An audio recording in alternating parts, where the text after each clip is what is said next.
Hello everyone, स्वागत है आपका आज एक नई वीडियो में, नई क्लास में, जिसका नाम है प्रयोग के आधार पर शब्द के भेद।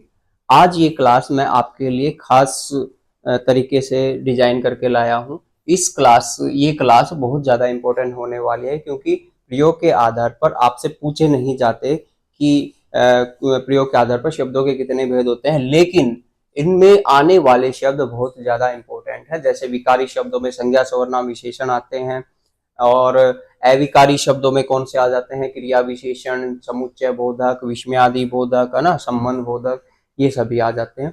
तो मैं आपको सबसे पहले बता देना चाहता हूँ कि हम कल वाली क्लास में भी संज्ञा का टॉपिक करने वाले हैं, जो आपके लिए बहुत ज्यादा इंपॉर्टेंट होने वाला है। तो आइए बिना देरी करते हुए इस क्लास को स्टार्ट करते हैं। प्रयोग के आधार पर सबसे पहला इंपॉर्टेंट क्या क्या है? शब्द को प्रयोग कैसे करें, यानी शब्द का भाषा विज्ञान में क्या प्रयोग होता है। तो प्रयोग के आधार पर क्या होता है? शब्द के भेद होते हैं या शब्द के प्रकार होते हैं। तो शब्द के जो प्रकार होते हैं वो प्रयोग के आधार पर दो ही होते हैं। प्रयोग के अलावा और हम इसको क्या बोल सकते हैं? विकार के आधार पर, यानी जिनमें विकार उत्पन्न होता है, यानी बदलाव हो जाता है, या फिर कह सकते हैं बदलाव के आधार पर, या फिर रूप परिवर्तन के आधार, यानी उनका रूप चेंज हो जाता है, बदल जाता है। उसके आधार पर शब्द के भेदों को दो प्रकार से बांटा गया है, या दो भेदों में बांटा गया है, ऐसे कह सकते हैं।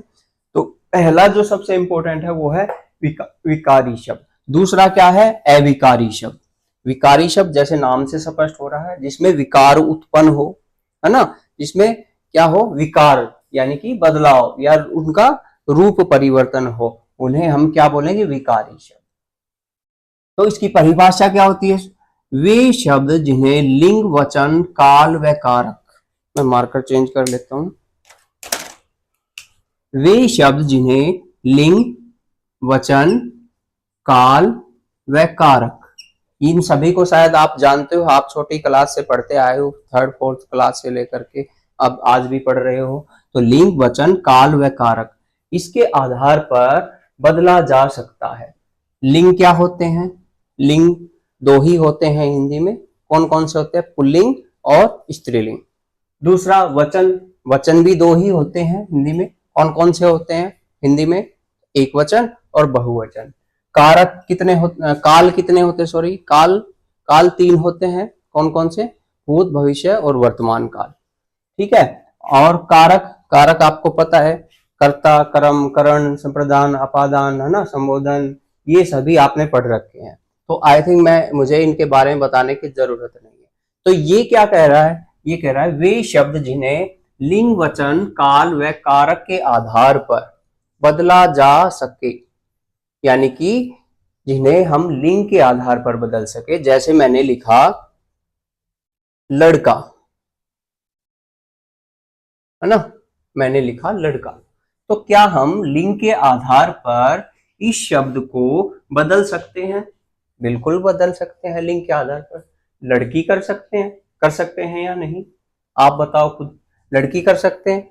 दूसरा, वचन के आधार पर, वचन के आधार पर इसको चेंज कर सकते हैं या नहीं? खुद बताओ आप। ये लड़का जो है ये क्या हो जाएगा? बहुवचन। ये एक वचन है, इसको बदलेंगे तो क्या हो जाएगा? लड़के। तो इसको लिंग के वचन के आधार पर भी बदल सकते हैं, यानी इसको बहुवचन बना सकते हैं।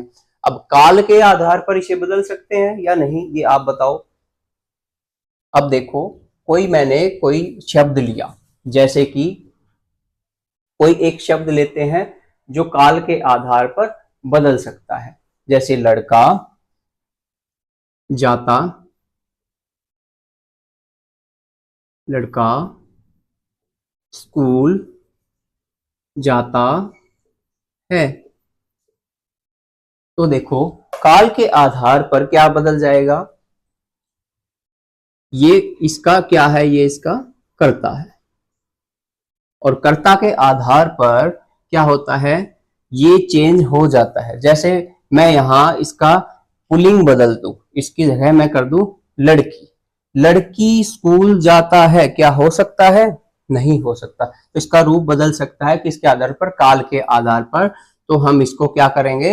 लड़का इसकी जगह कर्ता की जगह क्या करेंगे, लड़की स्कूल जाती है ना। ये काल के आधार पर इसकी क्रिया बदल रही है, तो ये भी चेंज हो सकता है। अब कारक के आधार पर आप मुझे बताएं कि कारक के आधार पर भी बदला जा सकता है या नहीं, कृपया प्लीज बताएं। जैसे राम ने रावण को मारा, राम ने रावण को मारा, तो यहां राम क्या है, कर्ता, और ये क्या है, ने, कर्ता ने, है ना, कारक चिन्ह, देखो कारक चिन्ह का प्रयोग हो रहा है नेक्स्ट वाले में।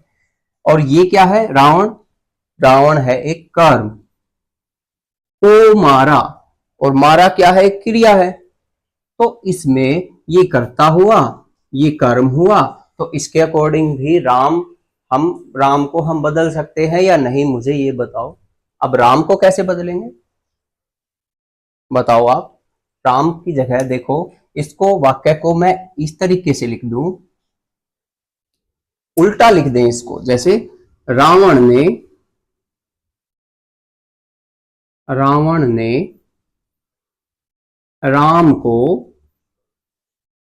राम को देखा। ये वाक्य देखो, राम ने रावण को देखा। अब राम, यहां कर्ता कौन था, राम, और यहां कर्ता कौन हुआ, अब रावण, तो रावण कर्ता हुआ, और अब राम क्या बन गया यहां बताओ, कर्म। ठीक है, देखो ये चेंज हो गए, यानी कि इनका रूप परिवर्तन हो रहा है। किसके आधार पर, लिंग के आधार पर, वचन के आधार पर, काल के आधार पर, कारक के आधार पर इन्हें हम बदल सकते हैं। उसे ही हम क्या बोलेंगे, विकारी शब्द, जिनमें विकार उत्पन्न हो जाता है। ठीक है, तो आइए आगे देखते हैं, इसमें क्या लिखा है, जिनका रूप परिवर्तन होता है, यानी रूप बदल सकता है। जैसे लड़का का क्या हो गया था, वचन बदलेंगे तो लड़के, और लड़का का लिंग बदलेंगे तो लड़कियां, है ना, लड़का का लड़की, तो इस तरीके से चेंज हो रहा है। तो इसमें आगे लिखा है, इनकी संख्या कितनी होती है, 4। वेरी इंपॉर्टेंट, जो विकारी शब्द होते हैं, जिनमें विकार बदलाव हो जाता है, वे 4 ही शब्द होते हैं, ये आपको याद रखना, ये वेरी इंपॉर्टेंट है। ये 4 कौन कौन से होते हैं, संज्ञा, सर्वनाम, विशेषण और क्रिया। संज्ञा, सर्वनाम, विशेषण और क्रिया क्या होते हैं, ये संज्ञा, सर्वनाम, विशेषण और क्रिया। तो ये आपको ध्यान रखने हैं चारों नाम। कल वाली क्लास में हम विकारी शब्दों का पहला पार्ट लेने वाले हैं, संज्ञा को, और संज्ञा इतनी इंपॉर्टेंट है आपके लिए, हर एग्जाम में कोई ना कोई एक क्वेश्चन या 2 क्वेश्चन आपको देखने को मिलता है, तो इसलिए आप संज्ञा को कंप्लीट पढ़ेंगे कल अच्छे से। फिर सर्वनाम, फिर विशेषण को पढ़ेंगे, फिर क्रिया को पढ़ेंगे। तो इस तरीके से ये चारों क्लास अलग अलग होंगी, और ये किसके आधार पर है, विकार के आधार पर। विकार के आधार पर 4 ही प्रकार या भेद होते हैं। तो आई थिंक आपको समझ में आए होंगे। आगे पढ़ते हैं, अविकारी शब्द। अविकारी शब्द को क्या बोलते हैं, अव्यय। क्या बोलेंगे, अव्यय। अव्यय का मतलब, व्यय का मतलब खर्च होता है, ए का मतलब जो, ए का मतलब नहीं, तो इसका मतलब क्या हुआ, जो खर्च ना हो, यानी कि जो जैसा है वाक्य में जो शब्द वो वैसा की वैसा रहे, तो उसे हम क्या बोलेंगे, अव्यय या अविकारी शब्द। अव्यय या अविकारी शब्द, ये भी बोल सकते हैं इसको। इसकी परिभाषा देखते हैं, वे शब्द जिन्हें लिंग, वचन, काल व कारक के आधार पर बदला न जा सके, यानी कि ये निश्चित हो और इनको बदलना मुश्किल हो, यानी इन्हें बदला ही ना जा सके, अर्थात जिनका रूप परिवर्तन नहीं होता, यानी कि इनके रूप को हम कभी परिवर्तन या बदल नहीं सकते, तो ही उन्हें क्या बोलेंगे, हम अविकारी शब्द कहेंगे। तो वे शब्द ही क्या होते हैं, अविकारी शब्द होते हैं। इनकी संख्या भी कितनी होती है, 4 होती है।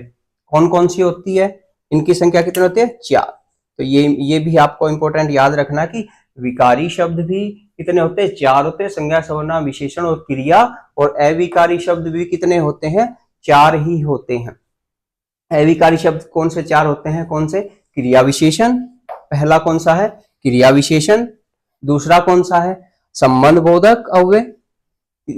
तीसरा कौन सा? समुच्चय बोधक अव्यय। और चौथा कौन सा? विस्मयादि बोधक अव्यय। तो ये भी आपको चारों याद करने हैं। मैं आपको बता दूं कि ये बहुत ज्यादा इम्पोर्टेंट है हर एग्जाम के लिए, चाहे आप किसी भी टीचिंग एग्जाम लगा लो या फिर अदर कॉम्पिटिटिव एग्जाम लगा लो, सभी चीजों के लिए ये बहुत ज्यादा इम्पोर्टेंट है, चाहे आप किसी क्लास में पढ़ने वाले स्टूडेंट ही क्यों ना हो। ठीक है, तो मैं क्रिया विशेषण के बारे में कुछ थोड़ा बहुत बता देता हूं आपको। क्रिया विशेषण किसे कहते हैं? जो क्रिया की विशेषता बताते हैं। ठीक है, क्रिया विशेषण क्या किसे कहते हैं? जो क्रिया की विशेषता बताता है। जैसे मैंने बोला कि राम धीरे धीरे चलता है, तो इसमें चलना क्या है? एक क्रिया है, लेकिन मैं जैसे ही उससे आगे मैंने बोला कि राम धीरे धीरे चलता, तो धीरे धीरे जो बोला है वो क्या होगी? उसका क्रिया विशेषण होगी। मैंने कहा सीता तेज चलती है, तो चलना तो क्या हुआ हो गया? क्रिया, लेकिन तेज क्या है? एक विशेषण है, क्रिया विशेषण है। क्रिया विशेषण किसे कहते हैं? जो क्रिया की भी विशेषता बताते हैं उन्हें हम क्रिया विशेषण कहते हैं। आई थिंक आप समझे होंगे क्रिया विशेषण को, बाकी मैं इसको डिटेल से एक अलग से क्लास लेकर के आने वाला हूं क्रिया विशेषण की। फिर होता है संबंध बोधक अव्यय। संबंध बोधक अव्यय, जब कोई दो शब्दांश आपस में, दो वाक्यांश आपस में जुड़ते हैं तो क्या होता है? वहां संबंध बताया जाता है, तो उन्हें हम संबंध बोधक अव्यय कहते हैं। ठीक है, राम और श्याम दोनों खेल रहे हैं, तो वो और जो मैंने बोला वो संबंध का काम कर रहा, दोनों में संबंध बताने का काम कर रहा है ना। सॉरी, संबंध का मतलब क्या हुआ? संबंध बताने, जैसे का, के, की, मैंने ये बता दिया समुच्चय बोधक अव्यय वाला। समुच्चय का मतलब होता है जोड़ना, और संबंध का मतलब होता है किसी के साथ संबंध बताना। जैसे राम की पत्नी क्या है? सीता है। ठीक है, राम की पत्नी, जिसमें का, के, की, रा, रे, री ये शब्द आते हैं, वो क्या होते हैं? संबंध बताते हैं किसी के साथ। ठीक है, जैसे सीता राम की पत्नी है ना, या राम सीता का पति है। तो जैसे मैंने का, के, की ये बोले हैं बीच में, वो ही क्या बताएंगे? संबंध बोधक अव्यय कहलाएंगे। ठीक है, दूसरा समुच्चय बोधक। समुच्चय बोधक क्या होते हैं? जो जोड़ने का काम करें, है ना। जैसे मैंने अभी जो उदाहरण बोला था गलती से, तो वो कौन सा था? समुच्चय बोधक का। क्या बोला था? राम और श्याम खेलते हैं, राम और श्याम खेल रहे हैं, है ना। तो वो समुच्चय बोधक, यानी राम और श्याम को समुच्चय यानी जोड़ने का काम कर रहे हैं।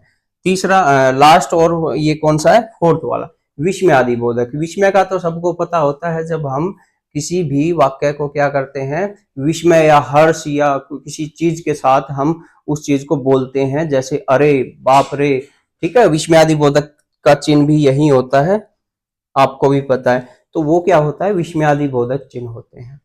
तो आई थिंक ये क्लास आपके लिए बड़ी इम्पोर्टेंट या महत्वपूर्ण आपको लगी होगी, क्योंकि मैं धीरे धीरे करके जितने भी गवर्नमेंट एग्जाम हैं, चाहे हरियाणा सीईटी लगा लो, हरियाणा सीईटी लगा लो, एस्टेट लगा लो, सीईटी लगा लो, सीटेट लगा लो, आप रीट लगा लो आप, ठीक है, या फिर आप सुपर टेट लगा लो, या फिर आप यूपी टेट लगा लो, या यूके टेट लगा लो। इन सभी की तैयारी मैं आपके इस चैनल पर करवाने जा रहा हूं। और इसके साथ साथ मैं सोच रहा हूं कि आपको मैं साइकोलॉजी की क्लास भी दूं, क्योंकि मैं एक इंट्रोडक्शन वीडियो लेकर के आने वाला हूं जल्द ही आपके सामने। मेरी यानी कि मेरी इंट्रोडक्शन क्लास आपके सामने जल्द ही मैं लेकर के आने वाला हूं, जिससे आप जान पाओ कि मैं मतलब कैसे पढ़ाता हूं, क्या करता हूं। वो भी अगर आप कमेंट करेंगे जरूर, तो मैं वो क्लास भी जल्द से जल्द लेकर के प्रस्तुत आपके सामने हो पाऊंगा।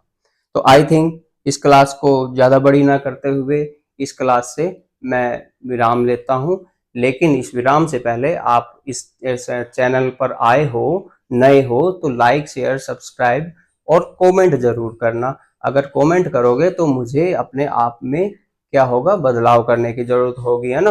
अगर नहीं होगी तो मैं वो देख सकता हूँ कि मैं मतलब कैसा पढ़ाता हूँ, कैसा नहीं पढ़ाता हूँ, है ना। तो इसके लिए मुझे अभी इजाज़त दें। नेक्स्ट वीडियो मैं आपके सामने जल्द ही लेकर के प्रस्तुत होऊंगा। तो ठीक है, लाइक करते हैं इसको, वीडियो को, क्लास को। थैंक यू, धन्यवाद, जय हिंद, जय भारत।